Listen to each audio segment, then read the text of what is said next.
चलो इलस्ट्रेशन 13 देखना, आज हम लोग ये क्वेश्चन करेंगे। पहले सेम वैसे एक बार एक्सप्लेन कर देता हूं मैं, है ना, फिर तुम लोग ट्राई करो। देखो, from the following balance sheet of H limited and it's subsidiary S limited drawn up at 31st March 2011, prepare a consolidated balance sheet as at date having regard to the following. Now देखो पहले क्या दिया है, reserves and profit and loss account of S Limited stood at 25,000 and 15,000 respectively on the date of acquisition of its 80% share by H Limited on 1st April. मतलब 1st अप्रैल को मुझे reserve और profit and loss का balance दिया है, तो इस balance को हम लोग क्या बोलेंगे बताओ, प्री एक्विजिशन। जिस दिन मैंने इस कंपनी को खरीदा उस दिन मुझे रिजर्व और प्रॉफिट एंड लॉस का बैलेंस दिया है, ठीक है।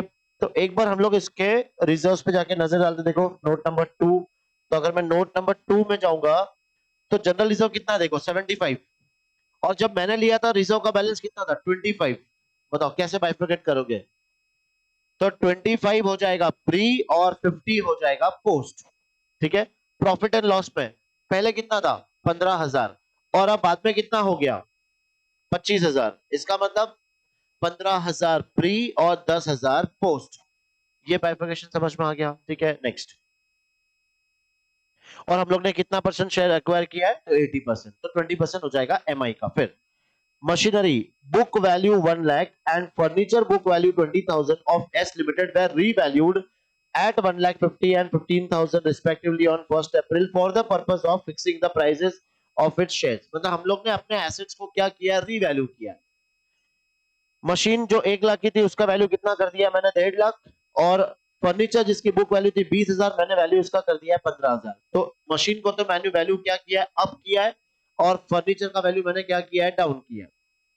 रिस्पेक्टिवली ऑन 1st अप्रैल, देखो 1st अप्रैल को ही मैंने ये रिवैल्यू कर दिया था, तो ये जो रिवैल्यूएशन हुआ है ये भी मेरा क्या हो जाएगा, प्री एक्विजिशन रिवैल्यूएशन। ये भी समझ में आया। अब हम लोग ये चेक करते हैं फायदा और लॉस कितना है, बताओ। देखो मशीन में तो सीधा सीधा समझ में आ रहा है 50,000 का प्रॉफिट है और फर्नीचर में 5,000 का लॉस, तो नेट देखा जाए तो 45,000 का क्या हो जाएगा, प्रॉफिट हो जाएगा। डन, ये समझ में आया। फिर rates of depreciation computed on the basis of useful life, machinery 10%, furniture 15%। देखो ये सारा जो इंफॉर्मेशन दिया है, अगर तुम ध्यान से देखोगे तो ये सब 1st अप्रैल के बारे में इंफॉर्मेशन दिया है, और मुझे यहाँ पे जो बैलेंस शीट दी है वो कौन सी बैलेंस शीट है, 31st मार्च, मतलब क्लोजिंग बैलेंस शीट दी है मुझे, ठीक है। तो एक बार ये मशीन की वैल्यू हम लोग चेक करके आते हैं इसके बैलेंस शीट में। देखो मशीन 90,000। अब देखो थोड़ा गणित समझना है इसका। मशीन में इसकी ओपनिंग वैल्यू कितनी थी, 1 लाख। मशीन की ओपनिंग वैल्यू थी 1 लाख, जो अभी कितना हो गया 90,000। वो 90,000 कम क्यों हुआ, बिकॉज हमने इस पे डेप्रिसिएशन चार्ज किया था कितना, 10%। ये समझ रहे हो। अब मैंने क्या किया है, 1st अप्रैल को ही इस मशीन की वैल्यू मैंने कर दी है 1.5 लाख, पर मैंने कितना डेप्रिसिएशन चार्ज कर लिया बताओ, 10,000। तो अब मुझे 5,000 का डेप्रिसिएशन और चार्ज करना पड़ेगा। एग्रीड है ना। फिर फर्नीचर बताओ, बुक वैल्यू कितनी है स्टार्टिंग में, 20,000। इसकी क्लोजिंग वैल्यू देखो, मशीन की क्लोजिंग वैल्यू 17,000, कितना डेप्रिसिएशन है 3,000। कैसा आया, 20,000 पे 15%। देखो फर्नीचर पे रेट कितना है, 15%। करो 20,000 पे 15%, ये आएगा तुम्हारा 3,000, बरोबर है 3,000। लेकिन अब मैंने फर्नीचर की वैल्यू कितनी कर दी है, 15,000। तो 15,000 पे 15% निकालो,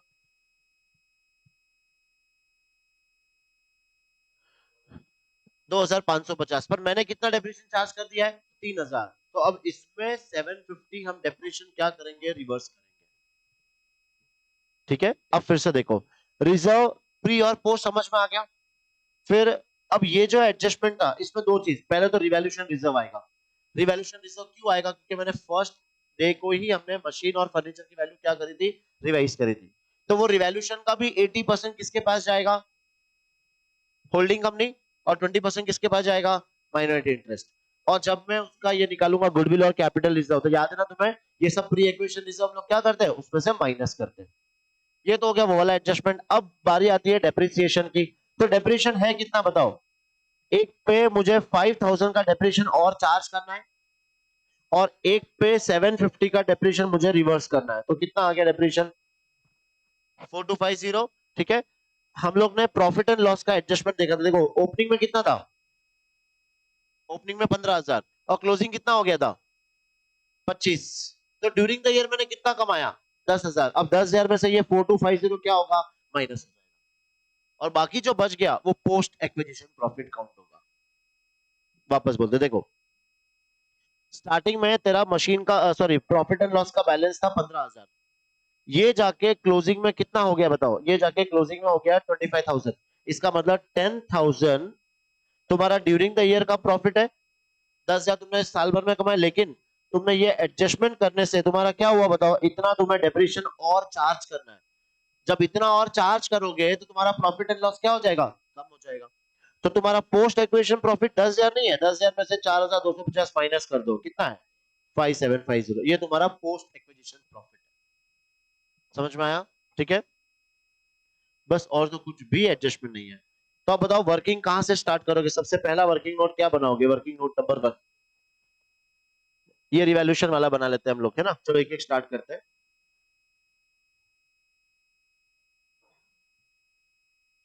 बताओ प्री एक्वेशन प्रॉफिट्स में कौन से थे। एक तो हमें किसका बैलेंस दिया था, रिजर्व्स का, है ना।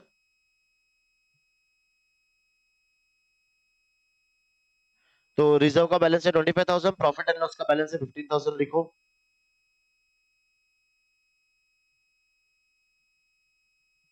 जनरल रिजर्व 25,000 और प्रॉफिट एंड लॉस अकाउंट 15,000, तो टोटल ये रिजर्व है अपना 40,000। हाँ, अब इसका 80% तो किसको देंगे हम लोग, H limited. H limited bracket में कर दो 80%, और माइनॉरिटी इंटरेस्ट उसको कर दो 20%। तो 40 का 80%,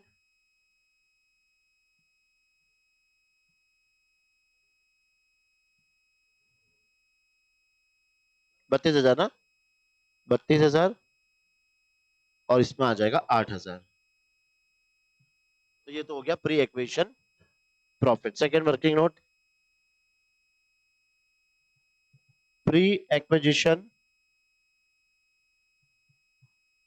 रीवैल्यूएशन प्रॉफिट।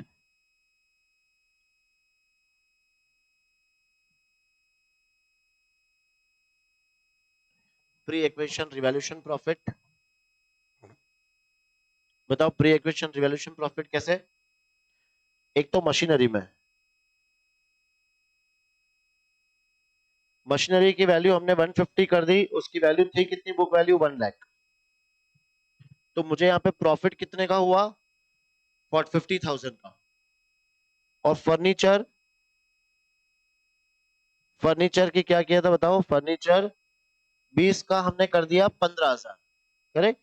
तो 5,000 का यहाँ पे लॉस, तो 20,000 का हमने कर दिया 15,000, तो 5,000 का हमें यहाँ पे लॉस हो गया। तो नेट रिवैल्यूएशन प्रॉफिट कितना हुआ 45,000, और इस 45,000 को हम लोग क्या करेंगे, दोनों में डिवाइड कर दो। तो वापस से यहाँ पे नीचे वही लिखो, एम आई सॉरी पहले एच लिमिटेड, एच लिमिटेड 80% और एम आई 20%। 45,000 का करना 36,000, तो 36,000 तो आ गया एच लिमिटेड का, और एम आई का आ जाएगा 9,000।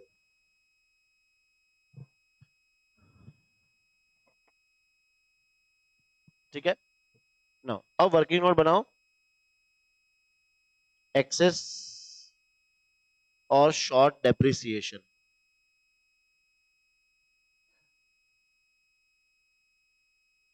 एक्सेस और short depreciation,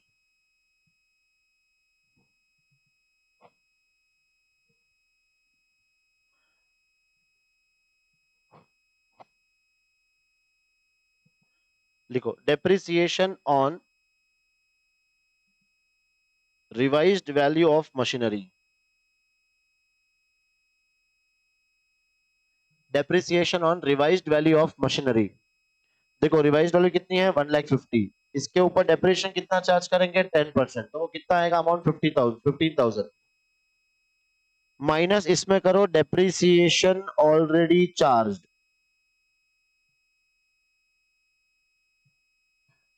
depreciation already charge, तो वो कितना चार्ज किया हम लोग ने 1 लाख इंटू 10%,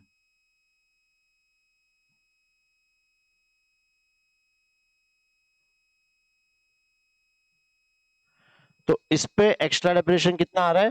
5000। सेम ऐसे ही depreciation on revised value of furniture, depreciation on revised value of furniture. Now इसकी रिवाइज्ड वैल्यू है 15,000, 15,000 इंटू 15%, कितना आया था ये? 2250 minus depreciation already charged, depreciation already charged.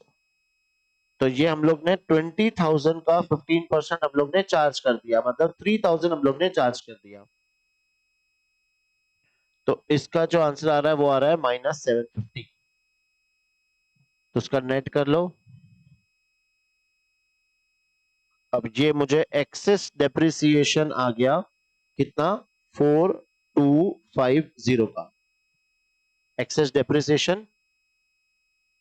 लिख सकते हैं आगे, टू बी चार्ज्ड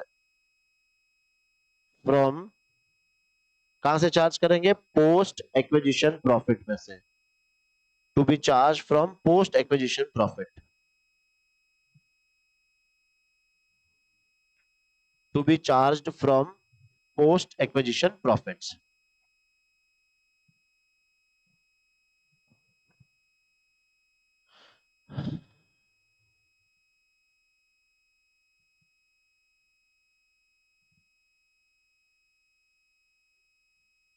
लिखा ये। अब लिखो working note number 4, calculation of post acquisition profit, calculation of post acquisition profit. पहले लिखो जनरल रिजर्व।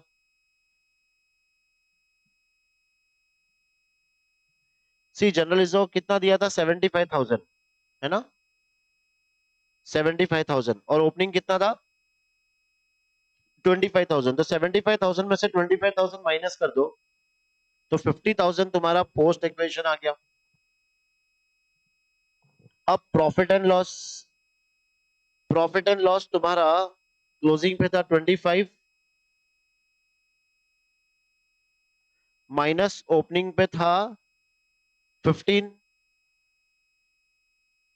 तो ऐसे तो 10 आ रहा है, लेकिन उस 10,000 में से क्या माइनस करेंगे? ये जो एक्सेस डेप्रिसिएशन जो हमें चार्ज करना है 4250 माइनस करो, ये 5750।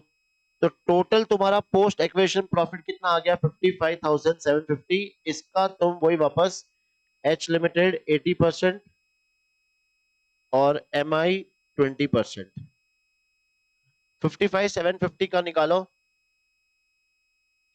44,600, सही है, 44,600 और माइनस करके ये 11,150, 11,150 इसका शेयर आ गया, एम आई का शेयर आ गया। अब वर्किंग नोट नंबर 5, ये तुम लोग कैलकुलेट करो, क्या? कैलकुलेशन ऑफ गुडविल और कैपिटल रिजर्व।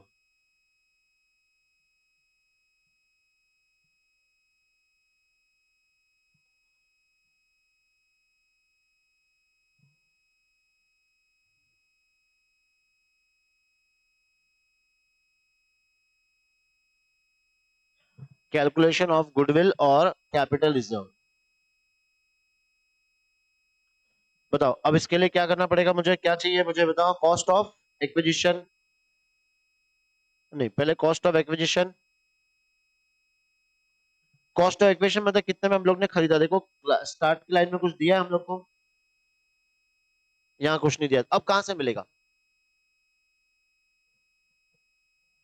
इन्वेस्टमेंट, इसके इन्वेस्टमेंट में जाके चेक कर लो।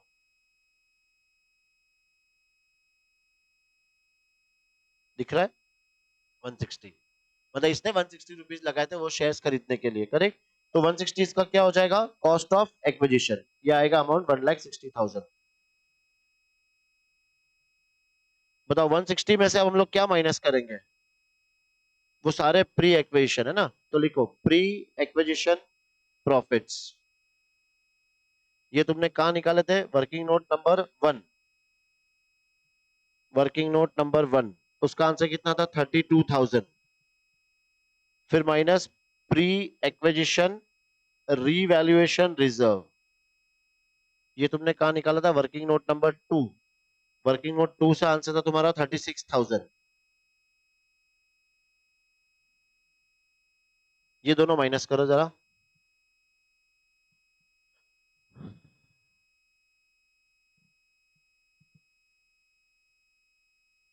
92,000 तुम्हारा आ गया कॉस्ट ऑफ एक्विजिशन। अब इसमें से माइनस करोगे share in net worth of S limited, share in net worth of S limited. अब एस लिमिटेड के देखो शेयर्स कितने हैं? 1 लाख। शेयर्स 1 लाख है तो 1 लाख का 80%, 80,000। तो 1 लाख का 80%, 80,000। तो ये 12,000 क्या आ गया? Goodwill, goodwill, goodwill. जब कॉस्ट ऑफ एक्विजिशन ज्यादा होगा तो आंसर क्या आएगा? गुडविल आएगा। अब ऐसे ही एक और वर्किंग नोट बनाओ, वर्किंग नोट नंबर 6, किसके लिए? Minority interest.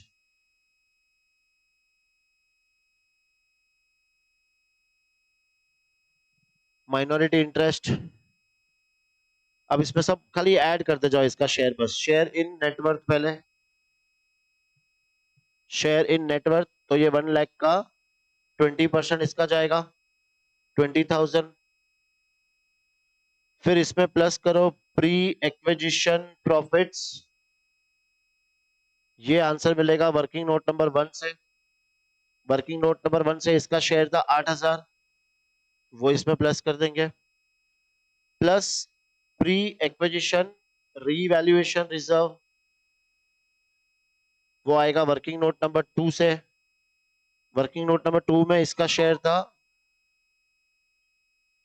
9,000, तो वह ऐड कर दो 9,000। Plus post acquisition profits, post acquisition में देखो इसका शेयर कितना था? 11,150, तो वो ऐड कर दो 11,150। अब देखो कितना आ रहा है आंसर?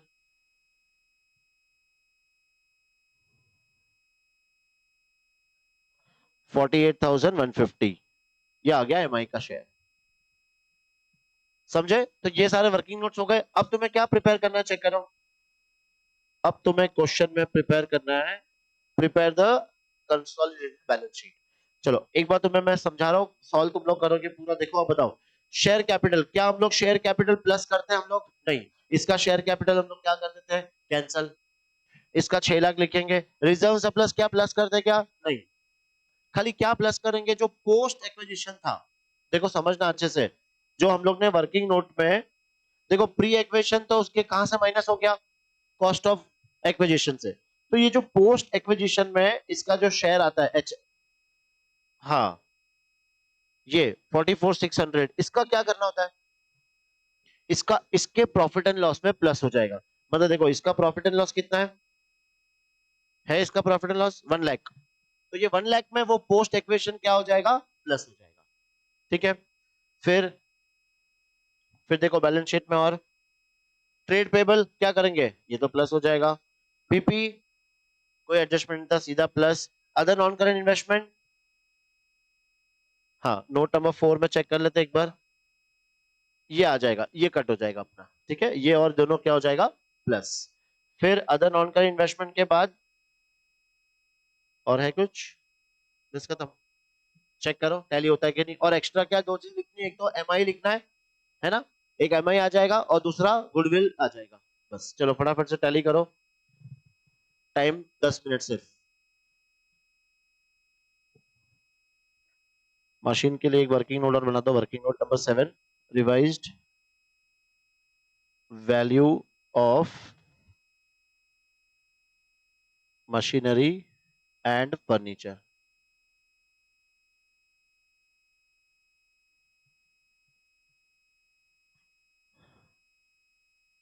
तो पहले मशीन की रिवाइज्ड वैल्यू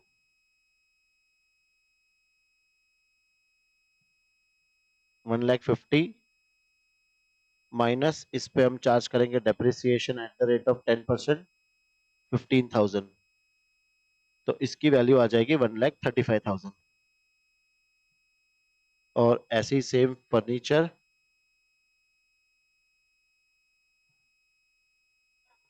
रिवाइज्ड वैल्यू, इसकी रिवाइज्ड वैल्यू हो गई 15 minus depreciation at the rate of 15%, कितना है 15%, 2250, तो इसका आ जाएगा 12,750, 12,750, ये ऐड करना है ना।